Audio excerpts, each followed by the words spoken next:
or dollar weighted as opposed to just normal return? That generally no. That becomes tricky because the way they calculate the returns, they're not very specific. For instance, for many of my clients, when I call the banker because I do not know what methodology the portal is using, right? And these particular big houses like Morgan, JP, they have multi-currency, meaning if you have an investment in euros, they will show you how much you made or lost because of currency appreciation, and how much you made or lost because of the instrument itself, right? Be a bond or a stock. Some houses, I'm not that familiar, but Fidelity, for instance, doesn't have that. So it shows you one return, and you don't know whether the return comes from the currency or from the assets. Right. The big houses what about, do have it. Can you see for Morgan Stanley specifically the return net of fees?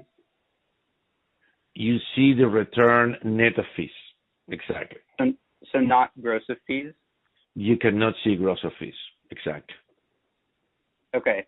So that's interesting to me because normally on a portal, you'd expect the bank to not show you the return gross of fees is higher, right? So you're saying that you can only see the net? Yeah. Okay. You have to do the gross. Basically, you have to click on the trade and they show you the commission, and then you have to do the calculation, which is a mess completely. I see. But that's good, right? What you want to see is net of fees. What you see is net, basically. You spend that money, you bought that stock, this is the price, this is whatever. And this whole issue of time weighted or dollar weighted is very tricky, so it's very difficult to know. And it's a contentious point of view many times. Okay, and then what performance metrics can you see for alternative investments like private equity or hedge funds? None. On Morgan Stanley? None. No one does it. No one does it properly. That I've never seen anybody doing properly. So that's why there is a big business. So you're saying on the JPM. So let's say our client owns a Bain Capital Fund 2. You're saying that on the Morgan Stanley website you would see no performance data for that fund? No, because even on an annualized basis. I've never seen it in a way on a portal that it makes sense, because to begin with, those investments are not done in your regular securities account.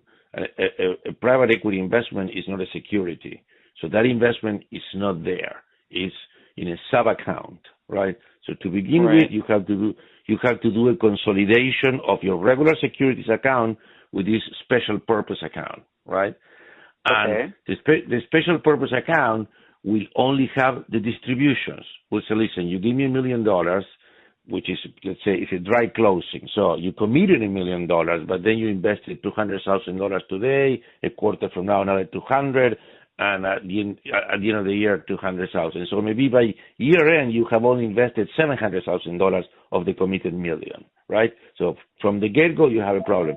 And then you have distributions. So you will see the distributions, but to see the calculation of your IRR is virtually impossible from any of these portals. Okay. It's interesting because what we've heard is that for portals like JPM and a couple of others, you're able to see your realized performance to date on an annual basis for PE and VC funds, obviously blind, so you don't see the individual holdings. Does that seem wrong to you? It doesn't sound right to me.